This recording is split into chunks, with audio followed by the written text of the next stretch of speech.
Boa tarde, alunos. Hoje, nossa aula de geografia, tá?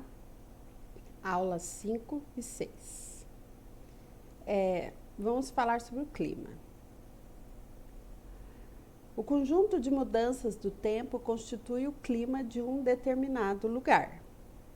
Dependendo, no Brasil mesmo, dependendo da região em que a gente mora, cada um de nós moramos, cada brasileiro mora, é o clima, né? Como o Brasil é muito grande, há vários tipos de clima no Brasil, tá? A temperatura, as chuvas, a pressão atmosférica, os ventos, a umidade, são elementos que contribuem para a variação do clima. O Brasil tem diversos tipos de clima, porque é um país extenso, como eu já tinha dito para vocês. Vamos falar um pouco do clima tropical. O clima tropical predominante em maior parte do território brasileiro. Ele apresenta duas estações bem definidas, tá? Um verão bem chuvoso e um inverno seco. Essas regiões são regiões próximas ao litoral. E faz mais calor e chove mais quanto mais próximo do litoral, tá? O clima tropical úmido também que tem, são nas regiões mais elevadas, onde faz menos calor, tá? Aí já é o clima tropical de altitude, porque quanto maior a altitude do lugar, mais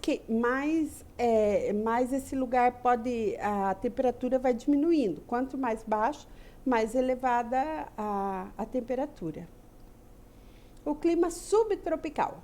O clima subtropical é um clima que nós conhecemos bem. É o clima que é predominante aqui no nosso estado, nos 3 estados do sul: Paraná, Santa Catarina e Rio Grande do Sul. Pode chover durante o ano todo, o inverno é bem frio e pode ocorrer geadas são bem comuns durante o inverno. E, esporadicamente, pode até acontecer de chegar a ter neve, tá? Nos 3 estados do sul.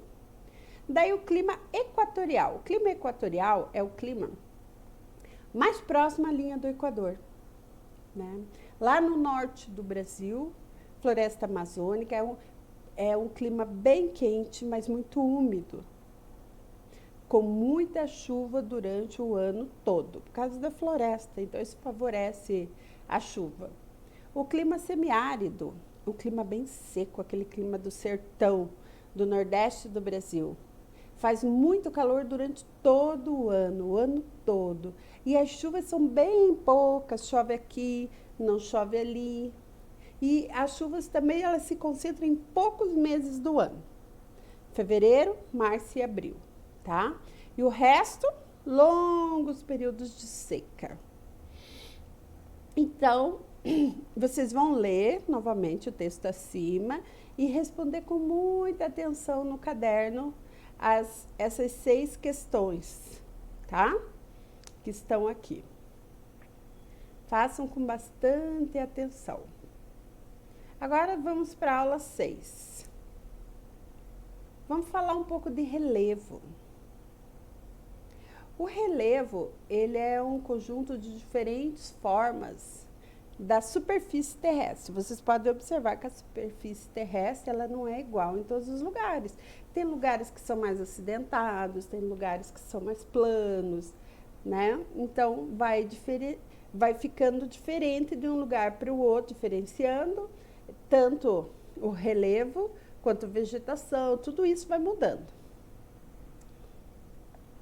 Então, e o que forma esse relevo? É ao longo de muitos e muitos anos, ao longo do tempo, a ação do vento, o vento vai gastando também, o vento vai passando lá em Ponta Grossa tem a Vila Velha, né?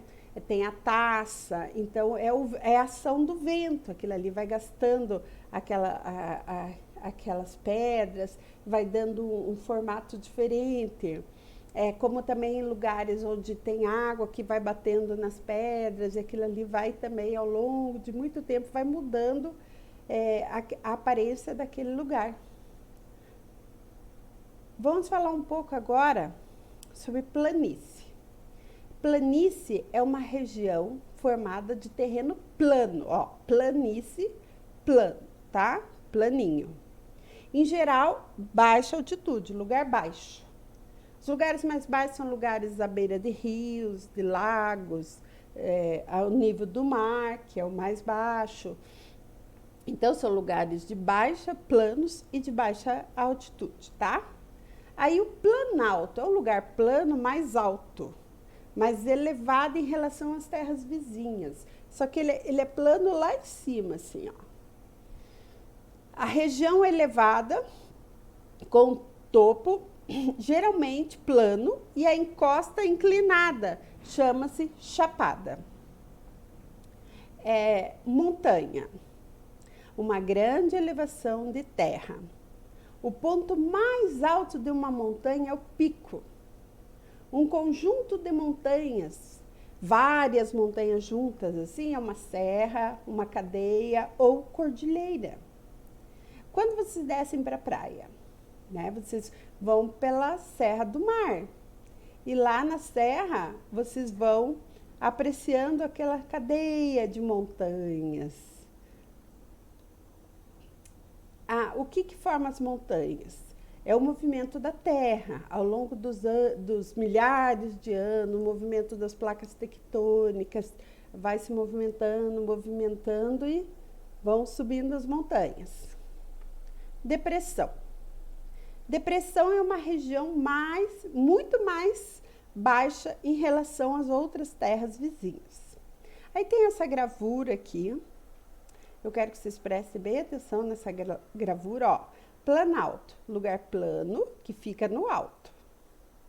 Ó, serra de montanhas, cordilheiras, que são montanhas, e aqui uma montanha sozinha, tá? Planície, um lugar plano e mais baixo. Tudo bem? Aí vocês vão ler essas questões aqui e vão, com base no texto acima, vocês vão responder com bastante capricho, bastante atenção, vão fazer com uma letra bem bonita no caderno de língua portuguesa que está com vocês, tá?